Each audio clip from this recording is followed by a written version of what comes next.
last week, didn't you? Well, I did on the show, and then I went back on it in my picks. I feel terrible for the other two people that also missed out on the $1 million. But listen, we'll get it next week. Me and my two friends, the three of us, and so we'll get it next week. And that was as heartbreaker as it gets.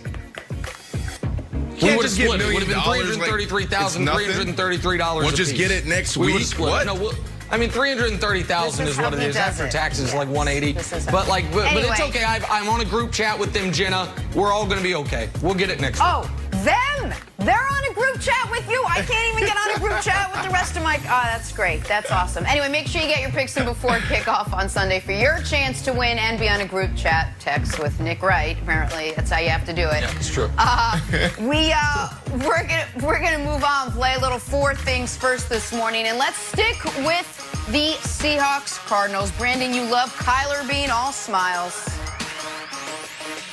Yes, I mean, I love it because he's seeing that he has D-Hop outside and he's one-on-one. D-Hop is the best in the business at straddling that line. D-Hop is the best in the business at beating one-on-one coverage. This guy is entering into his prime when I'm talking about the wide receiver. But the best part about this entire play was the smile.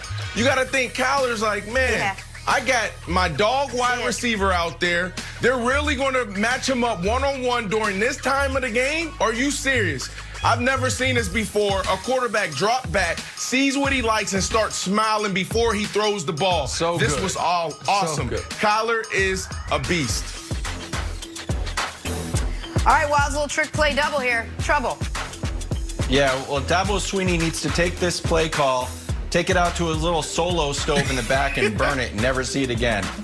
Because listen, I'm pro creativity, but not play calls that endanger the #1 quarterback and #1 pick next year. So look, Dabo, I get it. Everybody needs a creative outlet. You want to play acoustic guitar? You want to learn some watercolor painting? You want to go to Home Depot, make yourself a bracelet out of something? Do that. What do you think the Jets are saying when they saw that play? What were they saying? Yeah, exactly. Oh, they weren't happy. That's why Wilds isn't happy, because he's worried the Patriots might be in the Trevor sweepstakes all of a sudden.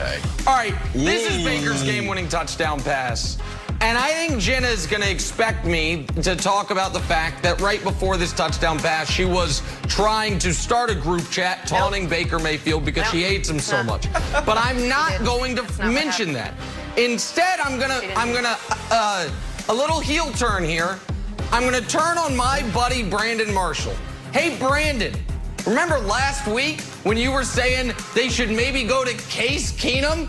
This is why you don't go to Case Keenum. Case Keenum could be alone at your facility for 10 hours and couldn't make this throw. This is why you stick with Baker Mayfield, because the upside exists. Couldn't make that last week. This was a great What do you mean upside? And it was the culmination. It was the culmination of a perfect 3 quarters of football by Baker Mayfield. Nick, if you do your homework, you know that Baker always crushes the Bengals. If you do your homework, you know that. I know. What does he do? Yeah, which is why it was so odd you were calling for Case Keenum when the Bengals were next on their schedule. Let's talk about the team Baker's looking way up at, and that would be the Pittsburgh Steelers. And then there was one unbeaten, unbroken, unflappable Pittsburgh Steelers team. Look at this flick throw by Ben Roethlisberger to Eric Ebron. Sets up a touchdown here. The guy's 38 years old, coming off elbow surgery, played only 2 games last year, comes back to just dominate the league like this. I think only our guy Brandon Marshall and maybe Mike Tomlin had the Steelers playing as well as they're playing this year. They beat the unbeaten Titans. They remain undefeated for the season. And who would have called this team underdogs coming in? I would have. And who loves an underdog more than I do, Nick? Nobody. Steelers are my team right now. It used to be anyone playing the Browns. Now I love the Steelers. Bucks and Raiders. And Tom Brady showing up yesterday. Brady throwing 4 touchdowns, ran for another, and when the Raiders made it a game in the second half, Brady and the Bucks exploded for 3 fourth-quarter touchdowns. So the Bucks win big, 45-20. They hung on to first place in the NFC South. Brandon, I'll start with you. Is it time for the Brady doubters to admit he's still one of the best? Because he certainly played like it yesterday. You know Not what, doubters, Jenna? doubter. I don't care about the Brady doubters. I just care about Nick Wright. Friday on the show, Nick said, look, you know, all I need for him to do to get my respect is just throw for over 200 yards. That's what Nick said. Nick. I didn't say respect. Nick, he has my respect. You just gave me. Go ahead. You just. So do you believe now? So I don't care about the doubters. I care about Nick Wright. Nick, you got to think about this. We keep overlooking that Tom Brady is 43. We keep overlooking how hard it is to go into a new system. I don't care if you're Aaron Rodgers. I don't care if you're Kyler Murray. I don't care if you're Russell Wilson. Learning a new system, going to a new team is hard. Without a offseason, without a preseason, in the middle of a global pandemic, he's 43 getting it done, Nick. What else do you need to see? The first 2 games of the season, 3 touchdowns, 3 interceptions. In the last 5 games, Nick, 15 touchdowns, 1 interception. The last time he did that was 2007 and 2010, and he won MVP. What else do you need to see? Okay. Is my turn now?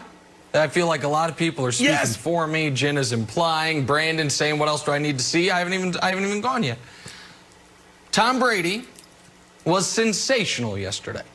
It was the single best football game I think he's played since, if people remembered, a duel against rookie Deshaun Watson early in 2017 before Deshaun blew out his knee. He was perfect. Brady was great early, threw as good of a pass as you can possibly throw to end the half, which was almost a backbreaker for the Raiders. And then when the Raiders got it close, got it 24-20, and it was like, oh, could the Raiders get back into this? Brady was great again late. There's no way around that. No one would deny that. And no one would question what he did yesterday. Now, you guys always, this is the brilliance of our producers, phrase these questions in a way where I come across as a hater. Because if this said you time for the Brady doubters... Don't blame it on the producers. Do not throw our producers under the bus. You put yourself in this position. Well, every chance you get to talk... It could be the defense. Todd Bowles call a wrong play. The defense do something terrible. You find a way to blame it on Tom Brady, Nick. No, that's not true. That's not true. It's not true. And by the way... I feel like I'm being attacked from all sides here. I was about to give Brady extra credit because he did manage to find Derek Carr and congratulate him after the game. So good job by Tommy. That's 2 in a row. There you go. But if this said, Wilds, time for the Brady doubters to admit he can still have great performances, I would say, yeah. I didn't think he had this type of game left in him. I didn't. And I was wrong about that, clearly. But they are asking, time to admit he's still one of the best. Well, define one of the best. Do I think Tom Brady's one of the 5 best quarterbacks in football? No. Do I think even after yesterday, Tom Brady is one of the 8 or 9 best quarterbacks in football? No, I don't. Okay. So, time for Brady hours to admit he's still one of the best. Define best. I don't think he's in the top quarter of starting quarterbacks in the league. 15 touchdowns, 1 interception the last 5 games.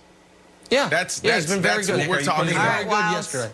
Go ahead, buddy. Are you saying that he's the 10th best quarterback walking the face of the earth? Is that what you're saying? And that's your insult? Out of billions of people on the earth, he's the 10th best? It's not an insult. That's what I'm saying. But you're like, I don't think he's a quarterback. I don't think it's good to compare pro athletes to the humanity on earth. I think it's because if you had the 35th best kicker walking the earth, you would be very upset because he'd be the worst kicker in the league. So let's not do that. I don't think he is. I think he is. He's playing better than I thought he would. I said where I can admit I was wrong is this. This is the question. When they had this stretch coming up, Jenna, of Chicago, then Green Bay, then Oakland, I said I thought they'd go 1-2. Not only did they go 2-1, they blew out their last 2 opponents. So I have to give the team credit and Brady credit. And is it changing my overall season prediction? Probably not, Jenna. All right. Well, somehow, whether he's the